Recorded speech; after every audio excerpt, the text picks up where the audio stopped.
Olá, pessoal, tudo bem? A gente vai ver a questão do direito individual e coletivo do trabalho. E aí vamos seguir aqui com essa parte da greve. Então, como funciona a dinâmica, os critérios e as responsabilidades em torno da greve, né?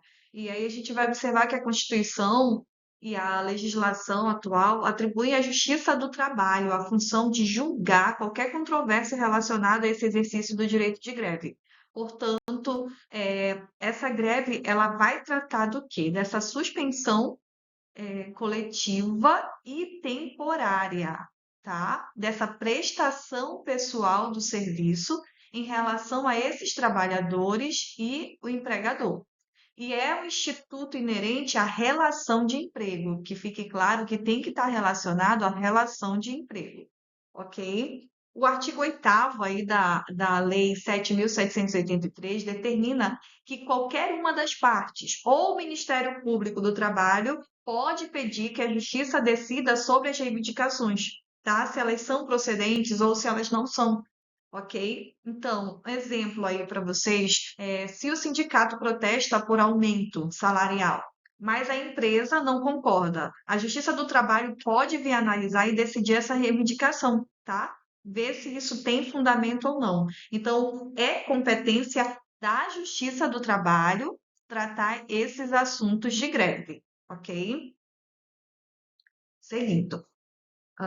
As ações envolvendo o direito de greve. A Justiça do Trabalho também vai julgar as ações relacionadas a esse direito de greve, tá? Exceto que as penais. Então, atenção que quando eu tenho algo que vá à esfera penal, já foge, já se torna incompetente a Justiça do Trabalho de vir julgar isso. E isso eu tenho no artigo 15 ali da Lei 7.783, certo? Por quê? Essa questão penal já vai ficar a cargo ali da justiça comum, certo? A lei prevê que atos ilícitos cometidos na greve serão apurados conforme as leis ali trabalhistas, civis ou penais. Então, tu vais ter ali essas esperas, mas a trabalhista não vai abranger o que for penal.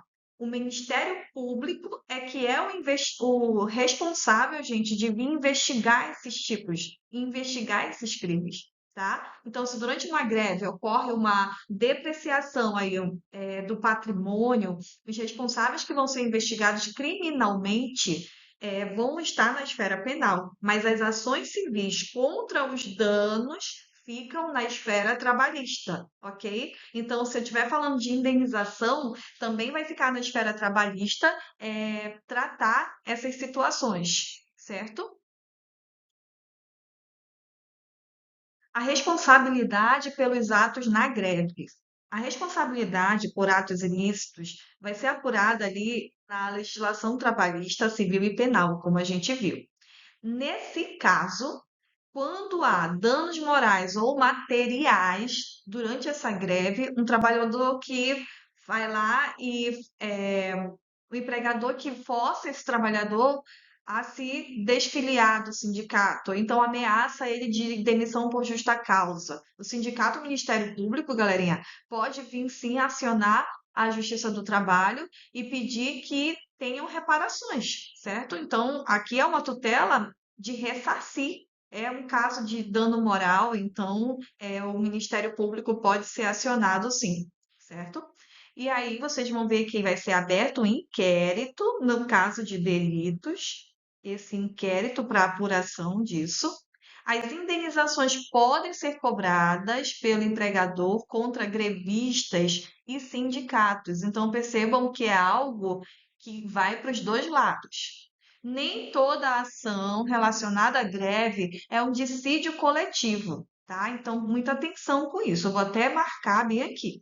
É que nem toda ação, ó, nem toda ação relacionada à greve, ela é um dissídio coletivo. Por exemplo, as ações contra práticas abusivas do empregador durante a greve, elas vão ser julgadas ali pela vara do trabalho e não vai ser pelo TRT. Então, foi algo durante a greve, certo? Práticas abusivas aí desse empregador.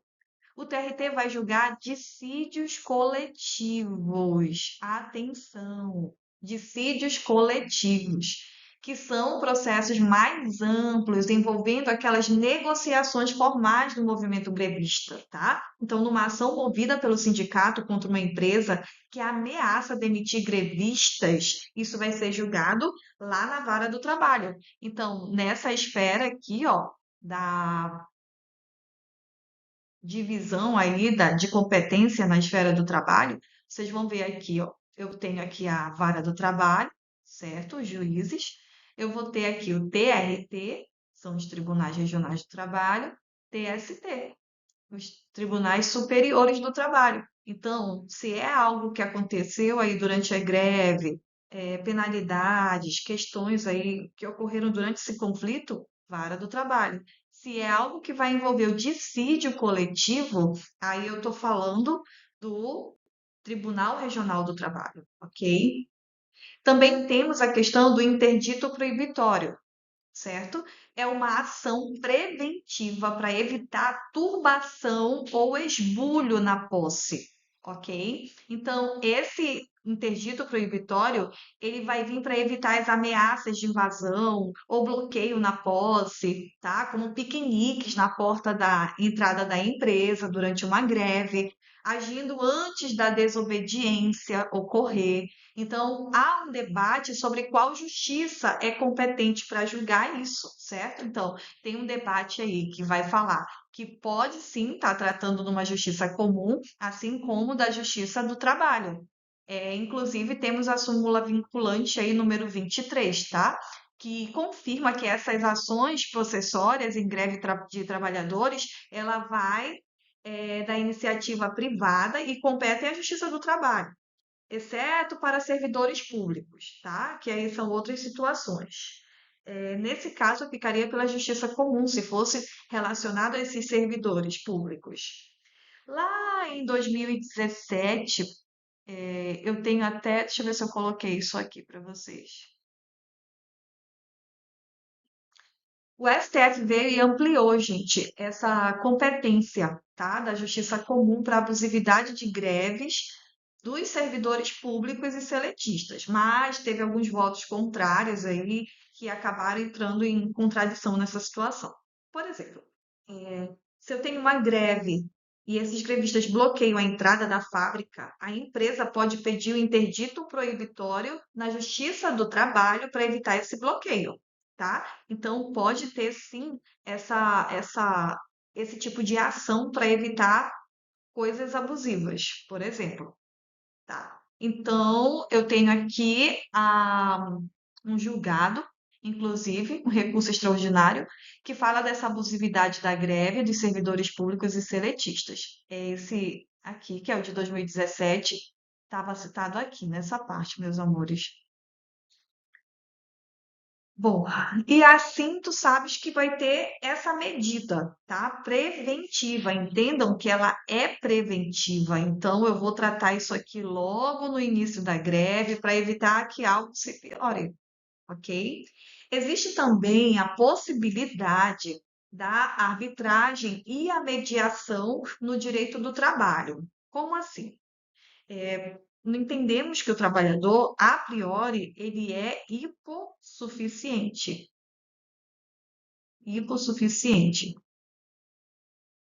certo? Mas que eu posso ter hoje, com a reforma trabalhista, a figura de um trabalhador hipersuficiente. Um trabalhador hipersuficiente, ó, ele vai ser a pessoa que pode negociar diretamente com o empregador. Esse empregado, ele negocia com o empregador, nosso exão aqui, de maneira equiparada, tá? Vamos falar dessa forma. Então, essa arbitragem é quando eu posso ter alguém para intermediar que não seja necessariamente a justiça. Eu posso ter algo entre as partes, ter um mediador ali, né? Na verdade, é um árbitro, um juiz que decida, alguém que decida esse conflito entre as partes, tá? E isso é facultativo, olha que interessante, para os empregados com salário superior a 2 vezes o teto ali do INSS, né? Então, isso foi incluído aí na reforma trabalhista, tá? Existe essa média, essa mediação e essa conciliação incentivada, gente, para evitar, para solucionar rapidamente esses conflitos, certo? A arbitragem ela pode ser aplicada após uma tentativa frustrada de negociações coletivas. Então, hoje a gente tem essa figura aí desse empregado hipersuficiente, que vai poder tratar de forma mais equiparada, direto com o empregador, nessas características, e esse empregado não precisa estar sujeito a negociações coletivas, tá? Então, ele pode tratar diretamente com esse empregador. Ok. Bom, existe uma dinâmica e alguns critérios que tratam dessa greve, tá? Entre eles, tem um tipo de exigência, né? Uma comunicação formal da greve, com uma antecedência de 72 horas, para que se tenha uma greve legal, uma greve dentro da norma.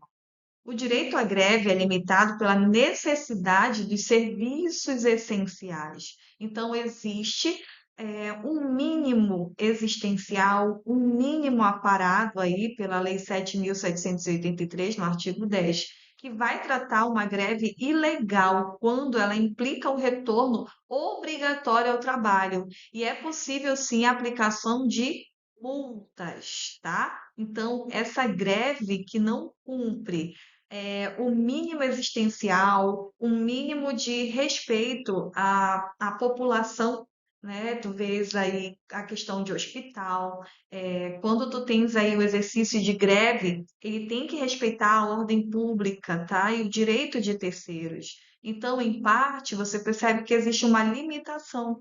Tá? Então, na área hospitalar, eu tenho que garantir o atendimento mínimo para preservar as vidas.